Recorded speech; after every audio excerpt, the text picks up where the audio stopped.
So what's going on, guys? Note Sponge is back again with my top 25 winter fragrances for 2014.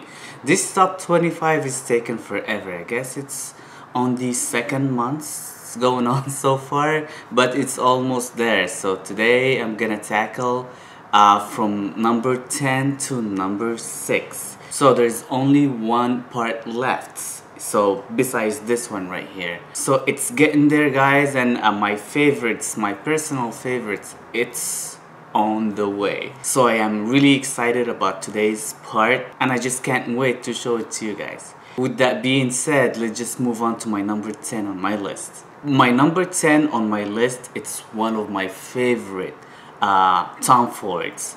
It's not from a private blend, and it's just from his regular designer line, if you can call it that, but it's still on the expensive side. It's not that cheap for a designer. I don't even know if it's a designer, but it just smells great, and it just lasts forever on my skin, 24 plus hours, with great projection and longevity. It's marketed toward women's, but I personally think a guy can pull it off easily. I even think it just smells a little bit masculine on my wife. I just didn't like it on my wife, to be honest with you guys. And she didn't even like it on herself. She felt a little bit emasculated, if you can call it that. And I totally agree. I think this fragrance is just, I don't know, it just smells more masculine on me, even though it's a women's fragrance. It got tons of notes, caramel, truffle, chocolate, cacao. I can't even remember. All I can say, it just smells phenomenal. And that fragrance would be Tom Ford Black Orchid. Tom Ford Black Orchid, guys, is just a phenomenal juice. Number 9 on my list, it's gonna be another Tom Ford. I guess it's just gonna be a Tom Ford part. This one, it's one of my favorite private blends, and it just a vanilla tobacco blast. And I already know that you know what I know. This one, guys, is just very simple and complex in the same time. Simple is tobacco vanille. It's just tobacco and vanilla. But complex because it's more than that. When you just see tobacco and vanilla, you would think it's boring and this and that. I really think this is a fairly versatile fragrance. I wear this anytime I want to. People say strictly winter fragrance. I can pull it off anytime I want to. Just be careful with the sprayers, you know. And vanilla, it's pleasing to people, so it wouldn't offend anybody. I got a decant. I've been having this for a long time. It doesn't have a name or anything on it, but take my word on it. Tobacco vanille, guys, it's an awesome juice. I personally love this juice a lot. My number 7 on my list, it's my guilty pleasure. I personally love this juice, and I've been wearing it a lot lately because of the tons of compliments I get out of it, and I don't really need much of it at all whatsoever.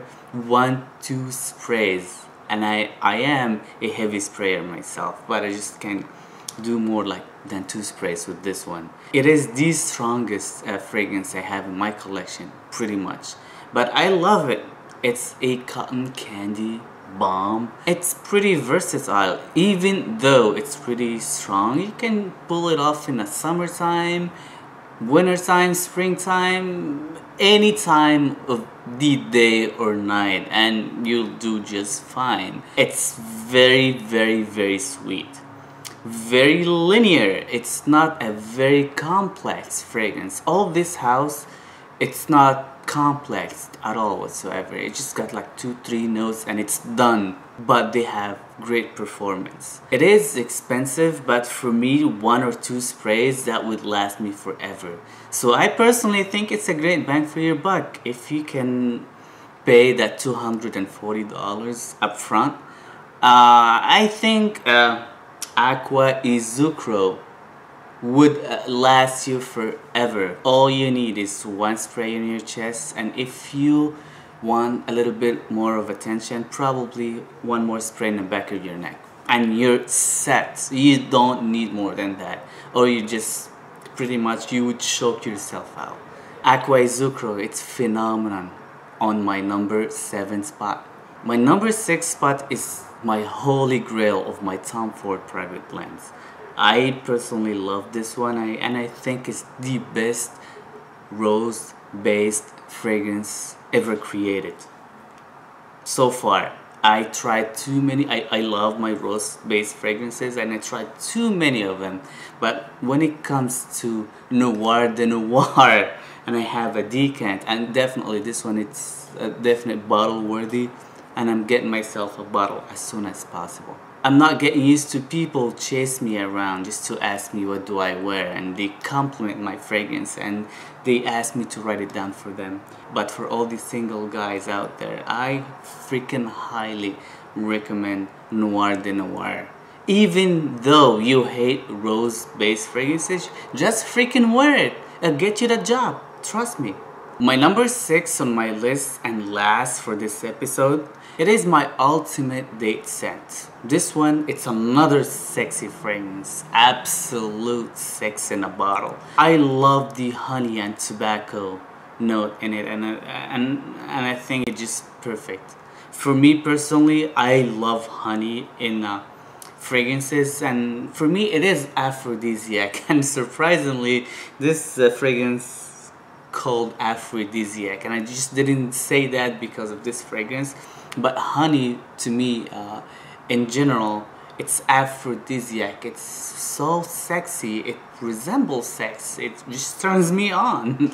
I personally enjoy any fragrance got honey in it, even though a lot of honey smells like piss or smells very animalic, but for some reason I do enjoy this animalic pissy note, if you call it that way. This one is one of the absolute favorite to my wife, and she loved that one on me, and I do too.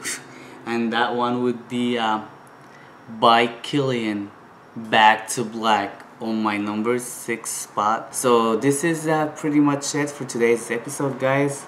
I hope you guys enjoyed it. There's only one more episode left, which is my last part 5.